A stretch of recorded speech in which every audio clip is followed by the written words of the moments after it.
Шанаваць бацькоў – адно з 10 прыказанняў, прычым гучыць яно так: «Шануй бацьку твайго і маці тваю, каб працягнуліся дні твае і каб добра было табе на зямлі, якую Господ Бог дае табе». Але ў жыцці бывае так, што не то, што шанаваць, стасавацца складана. І што рабіць? Як тады выканаць Божае прыказанне? Можа быць, гэта немагчыма? Наўрад ці. Я думаю, што ў Бібліі ёсць адказы і на такое складанае пытанне. Господ ведаў, што жыццё наша няпростае і прадугледзеў розныя сітуацыі. Будзем разбірацца разам. Запрашаю ў жанчыны надзеі. Жанчыны надзеі. Вітаю, дарагія дзяўчаткі! Я, Тацяна Немчанінова, кожны раз чакаю нашай сустрэчы, каб абмеркаваць з вамі нешта важнае. Пры падрыхтоўцы тэм я заўсёды адчуваю Божае вадзіцельства. Ён вядзе мяне ад пытання да пытання і дае свае вычарпальныя адказы. Трэба сказаць, што ўсе тэмы, якія мы разбіраем, даволі няпростыя, у тым ліку эмацыйна, але кожны раз пасля Божых адказаў на душы святлее. Ён дае палёгку, пра што б мы не размаўлялі. Я дзякую вам за водгукі і радая, што вы таксама адчуваеце Божую прысутнасць на нашых сустрэчах і знаходзіце тут яго адказы на свае пытанні.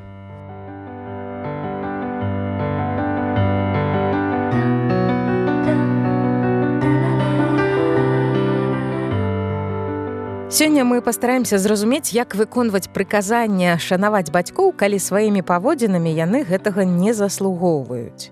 Веру, што Ісус прадугледзеў і такі расклад падзей і абавязкова дасць нам адказы. Спачатку я хачу, каб мы пазнаёміліся бліжэй з нашым Господам.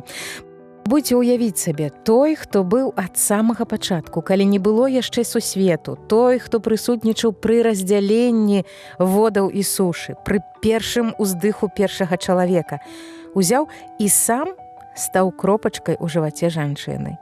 Ён прайшоў увесь наш шлях ад самага пачатку, каб пабыць у нашай скуры, каб наблізіцца да нас, каб паказаць нам сваю любоў. Давайце даследуем зямны радавод Ісуса Хрыста. У гэтай кнізе усе лекі для душы і цела у поўнай меры знойдзеце. Францыск Скарына. Прадмова да Бібліі. Лекі для цела.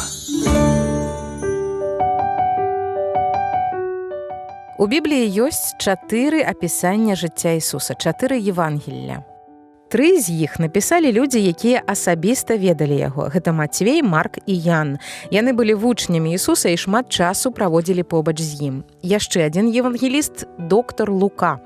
Ён пагаварыў з многімі відавочцамі і запісаў іх аповеды. Можна сказаць, зрабіў журналісцкую працу. Цікава, амаль усе падзеі паўтараюцца і пераклікаюцца ва ўсіх 4 аўтараў. У іх не знойдзена рознагалоссяў, як калі б нешта было прыдуманае. Значыць, факты ад нараджэння да смерці і ўваскрасення Ісуса сапраўдныя. Гэтыя людзі казалі, што на момант іх запісу было шмат відавочцаў, якія маглі пацвердзіць, што яны казалі праўду. Яны старанна запісвалі рэальныя факты. Калі здараецца няшчасны выпадак або нейкае злачынства, міліцыя апытвае розных сведкаў. І кожны з іх мог заўважыць розныя рэчы. Тое, на што не звярнуў увагу іншы. І ўсе яны кажуць праўду. Так і з Евангеллем. 4 гісторыі падкрэсліваюць розныя рэчы, нават калі апісваюць адну і тую ж падзею. І гэта яшчэ адзін доказ іх праўдзівасці. Ці можам мы дакладна сказаць, калі нарадзіўся Ісус? Гэта не складана вылічыць па тых гістарычных імёнах і падзеях, якія ўзгадваюцца ў Бібліі.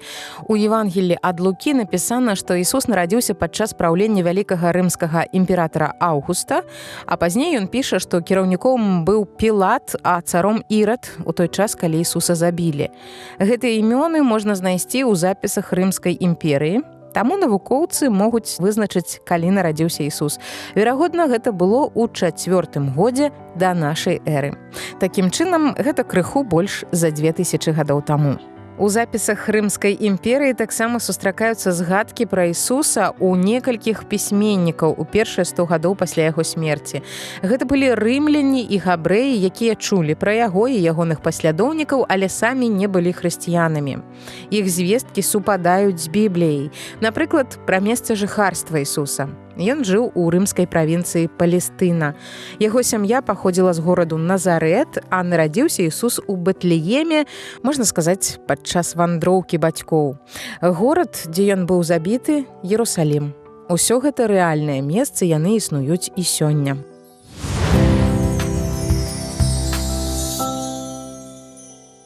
А цяпер даведаемся пра сям'ю Ісуса. Новы запавет пачынаецца так.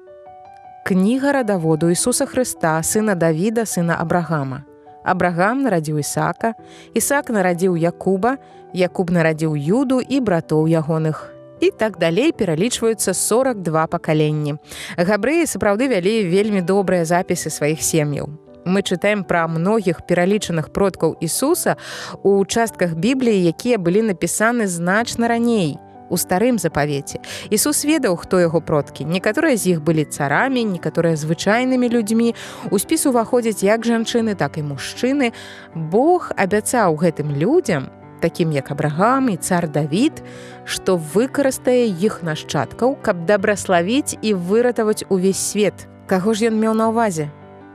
Вядома, Ісуса. Бог стрымаў сваё абяцанне, калі паслаў яго на зямлю. Перадача для тых, хто створаны натхняць і свяціць. Не губляць надзеі і дарыць яе іншым. Раннія паслядоўнікі Ісуса не сумняваліся, што ён быў сапраўдным чалавекам з плоці і крыві. Апостал Ян так пачынае сваё першае пасланне. Што было ад пачатку, што мы чулі, што бачылі вачыма нашымі і што разглядалі і да чаго дакраналіся рукі нашыя, пра слова жыцця. І яны былі ўпэўненыя, што Ісус быў не проста звычайным чалавекам. Яны хадзілі разам з ім па пыльных дарогах, з вёскі ў вёску, з горада ў горад, вучылі пра Божае валадарства і ацалялі хворых. Яны бачылі абсалютна незвычайныя рэчы, цуды. Неяк яны ішлі і размаўлялі. Ісус спытаў у вучняў: «Кім людзі лічаць мяне?» «О, — сказаў адзін, — некаторыя кажуць, што ты Ян Хрысціцель, якога цар пакараў смерцю і які вярнуўся да жыцця». Другі сказаў: «Я чуў, як яны казалі, што ты мог бы быць прарокам Іллёй». «Так, або адзін з іншых прарокаў, які ўваскрос да жыцця». Але потым Ісус спытаў іх прама: «Кім вы мяне лічыце?» Напэўна, яны пераглянуліся, пакуль не загаварыў самы хуткі Пётр, ён быў лідарам і часта першым выказваў меркаванне: «Ты Месія, ты сын Бога жывога». Тады Ісус сказаў: «Ты маеш рацыю, Пётр, ты не сам гэта прыдумаў, Бог падказаў табе».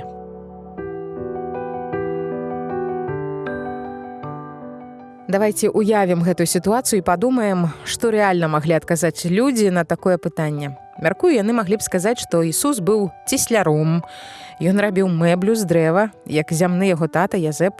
Маглі назваць яго выдатным настаўнікам, цікавым суразмоўцам, дзіваком, цудатворцам.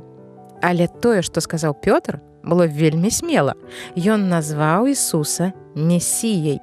Гэта слова азначае памазанніка, чалавека, прызначанага Богам, збаўцу, якога Бог даўно абяцаў паслаць у свет. Усе людзі глядзелі і спадзяваліся, што ён прыйдзе, каб выратаваць іх ад рымлян, якія заваявалі і акупавалі габрэйскія землі. Наступная фраза Пятра: «Ты сын Бога жывога». Гэта яшчэ больш сур'ёзная заява. Ён прызнаў, што Ісус быў значна большым, чым добрым чалавекам ці прарокам. Ён быў Богам. Пытанне Ісуса гучыць і для нас з вамі, дарагія дзяўчаткі. А за каго вы мяне лічыце? Падумайце пра гэта пад музычную кампазіцыю ў выкананні Віктара Козела.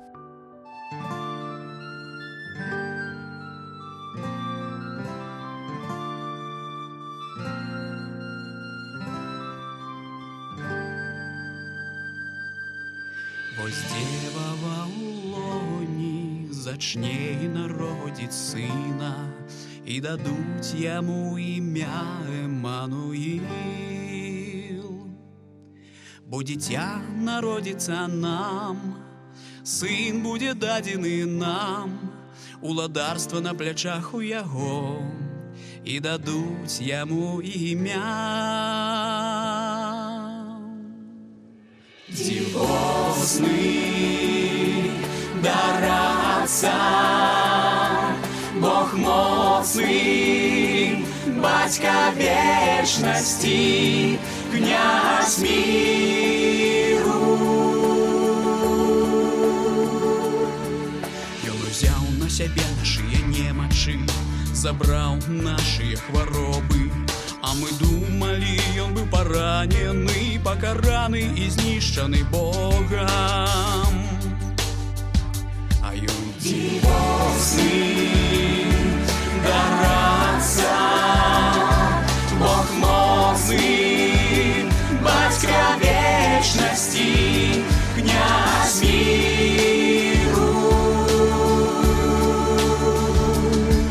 Ён паранены быў за грехи нашыя, пакутаваў за беззаконні, кара міру нашага была на ім, і ранамі яго мы ацаліліся. Бо ён дивозный дар Отца, Бог моцный, Батька вечности, князь миру. Бо ён дивозный дар Отца, Бог моцный, Батька вечности, князь миру. Бо ён князь миру, бо ён князь миру, бо ён князь миру, бо ён князь миру.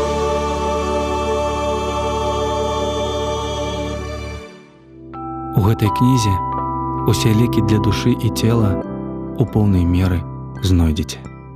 Францыск Скарына, прадмова да Бібліі. Лекі для душы.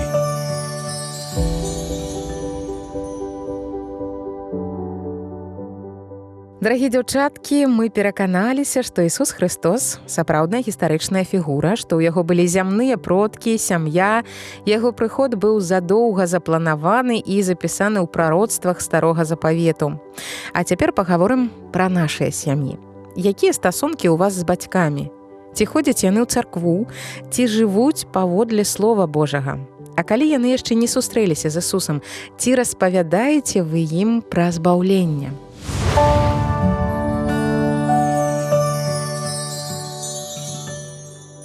У Бібліі нам сказана шанаваць сваіх бацькоў. Задача добрая і простая, здавалася б, на паперцы ці ў нейкай уяўнай ідэальнай сітуацыі. У жыцці ж часта не ўсё так гладка.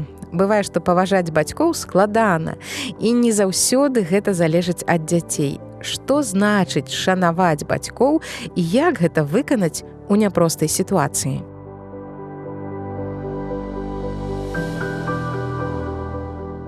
Калі ў старым запавеце людзям быў дадзены закон, там утрымліваліся вельмі сур'ёзныя папярэджанні, запісаныя ў кнізе Лявіт 29. Хто праклінае бацьку свайго і маці сваю, смерцю памрэ. Хто праклінаў бацьку свайго і маці сваю, кроў ягоная будзе на ім.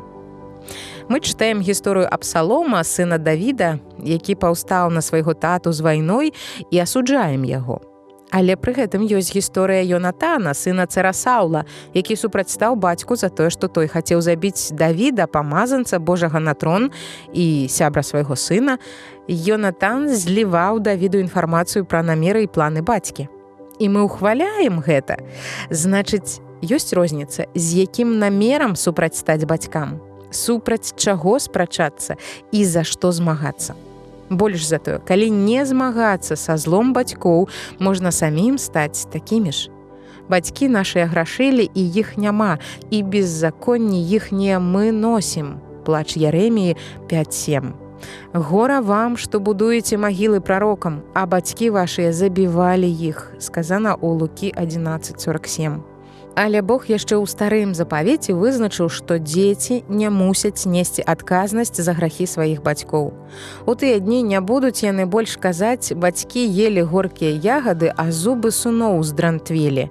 Яремія 31:29. У розных кнігах мы знаходзім гэтую думку. Другазаконне 24:16. Не будуць паміраць бацькі за сыноў, і сыны не будуць паміраць за бацькоў, але няхай кожны памірае за грэх свой. Эзекіэль 18:19. Вы кажаце, чаму сын не нясе беззаконні бацькі свайго? Але сын чыніў суд і праведнасць, захоўваў усе пастановы мае і выконваў іх, і будзе жыць і жыць. І часцей за ўсё чыніць суд і праведнасць пры грэшных бацьках азначае менавіта змагацца з іх беззаконнем. Мы не можам казаць пра адказнасць дзяцей слухацца бацькоў і пры гэтым не казаць пра адказнасць бацькоў выхоўваць дзяцей у праведнасці. А выхоўваць гэта не столькі настаўляць словамі, колькі быць самім добрым прыкладам. Не дзеці павінны збіраць скарбы для бацькоў, але бацькі для дзяцей. Чытаем у другім пасланні да Карынцінаў 12:14. А ў пасланні да Эфесцаў 6:4 напісана: «І вы, бацькі, не раздражняйце дзяцей вашых, але выхоўвайце іх у дысцыплінаванні і напамінанні Господавым». Яшчэ адно пасланне да Каласянаў 3:21. «Бацькі, не зняхвочвайце дзяцей вашых, каб яны не гублялі духам». Калі нам загадваюць слухацца бацькоў, гаворка ідзе пра веруючых бацькоў, якія самі паслухмяныя Богу і сваім жыццём ёсць прыкладам таго, як трэба жыць. Тады няма ніякіх пытанняў, тады бясспрэчна выконваем 22 верш з 23 раздзела прыповесцяў. «Слухай бацьку твайго, які нарадзіў цябе, і не цурайся маці тваёй, калі яна састарэе». Мы неаднаразова абмяркоўвалі, што Божы загад жонцы слухацца мужа свайго, падпарадкоўвацца яму, дзейнічае ў сукупнасці з іншым загадам – мужу слухацца Господа. Тое самае і з бацькамі. Перадача для тых, хто створаны натхняць і свяціць. Не губляць надзеі і дарыць яе іншым. Мы не павінны ставіць сваіх тату і маму вышэй за Господа. Памятаеце, адзін з паслядоўнікаў Ісуса сказаў, што хоча ісці за ім, але перш мусіць застацца на пахаванне свайго бацькі. Ісус жа адказаў: «Пакінь мёртвым хаваць сваіх мёртвых».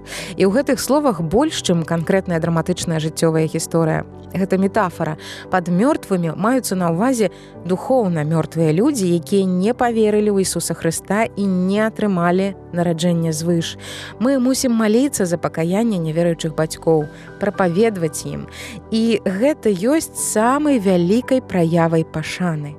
Жадаць сустрэцца з імі ў валадарстве Божым. Але калі раз за разам яны адкідаюць добрую вестку, не змяняюць сваіх паводзінаў і кепска ўплываюць на людзей, у тым ліку і на сваіх дзяцей, Ісус кажа пакінуць мёртвых духоўна з такімі ж мёртвымі. Ці думаеце вы, што я прыйшоў даць супакой зямлі? Не, кажу вам, але раздзяленне, бо адгэтуль 5 ў адным доме падзеляцца, 3 супраць 2 і 2 супраць 3. Падзеляцца бацька супраць сына і сын супраць бацькі, маці супраць дачкі і дачка супраць маці, свякруха супраць нявесткі сваёй і нявестка супраць свякрухі сваёй. Гэта Евангелие ад Лукі, 12 раздзел, словы Ісуса Хрыста. І гэта вельмі сумна, і вельмі не хочацца апынуцца ў такой сітуацыі, але як хрысціяне мы мусім любіць Бога і шанаваць Яго больш за сваіх бацькоў і дзяцей, сужонкаў і сяброў. Яшчэ адна цытата Ісуса з Лукі 14. «Калі хто прыходзіць да мяне і не зненавідзіць бацьку свайго і маці, і жонку, і дзяцей, і братоў, і сёстраў, а прытым і саму душу сваю, той не можа быць вучнем маім». Не палохайцеся, тут не пра нянавісць у тым сэнсе, як мы разумеем яе. Не трэба ненавідзець сваіх блізкіх, але яны не павінны быць для нас ідаламі, якім мы служым, пакланяемся, дзеля якіх на ўсё гатовыя. Найбольшая праява любові да чалавека – гэта прывесці яго да Хрыста. Ён заклікае нас узненавідзець іншыя падманныя праявы любові.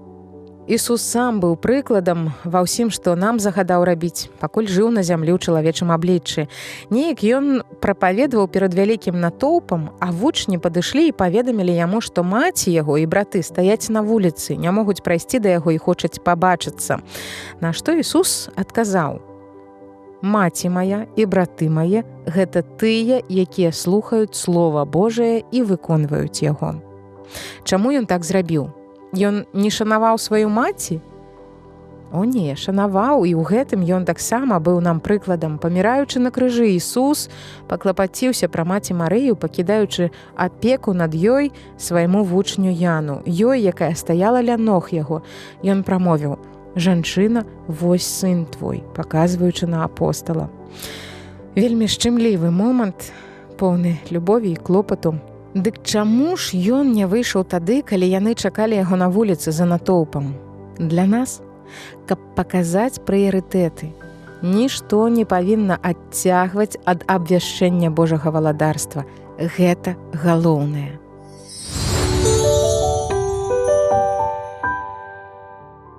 Дарагая дзяўчынка, калі ты апынулася ў сітуацыі раздзялення з тваёй маці ці з татам, калі яны абралі духоўную мёртвасць і няправеднае жыццё, мне вельмі шкада. Я плачу разам з табой, дарагая дзяўчынка. Працягвай маліцца за іх і прымі у паўнаце любоў твайго нябеснага айца. І я буду вам айцом, і вы будзеце мне сынамі і дочкамі, кажа Господ усеўладны. Другое пасланне да Карынцінаў 6:18. У страху перад Господам моцная пэўнасць, і для сыноў сваіх ён будзе прыстанішчам. Прыповесці 14:26.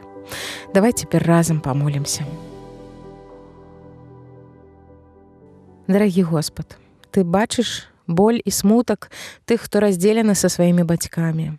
Ты любячы і ўсеўладны Бог, і мы просім за іх пакаянне. Просім, Господі, адкрыйся нашым бацькам, здымі прасціну грэху з іхніх вачэй.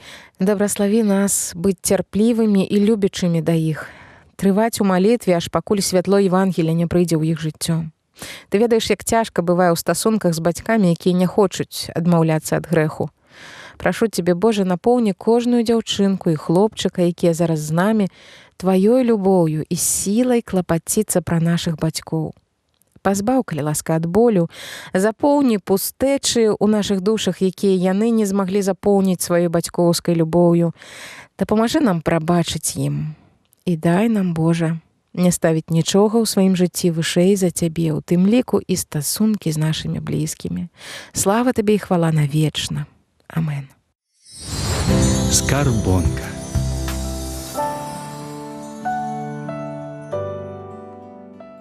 Дарагія дзяўчаткі, дзякуй, што сёння вы побач са мной. Не ведаю, які настрой вам падарыла гэтая гаворка. Хоць мне цікава, напішыце, калі ласка, ў каментарах, што вы адчувалі падчас нашай сустрэчы.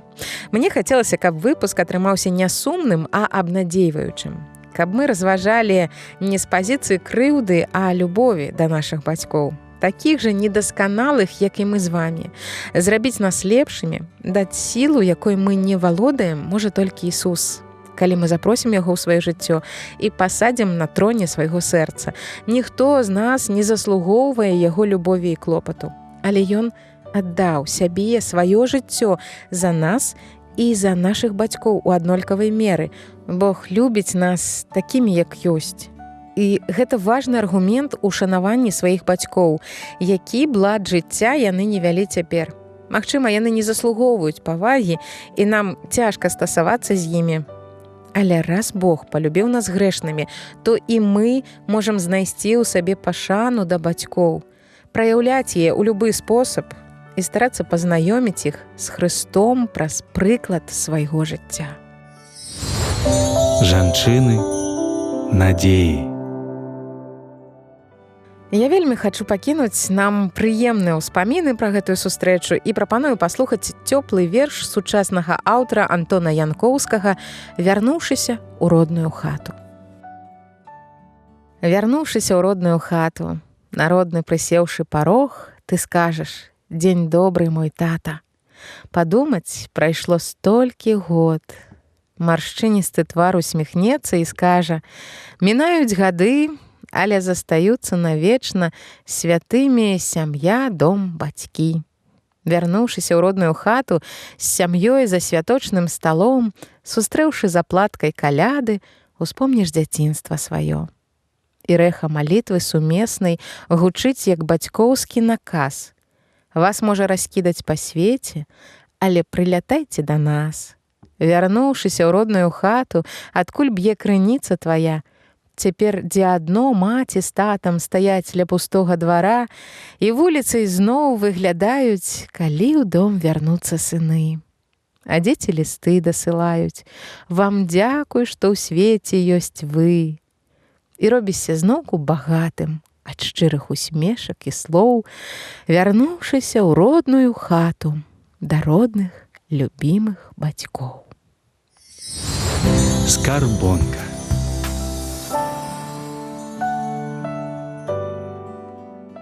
Няхай усе бацькі будуць любячымі і любімымі.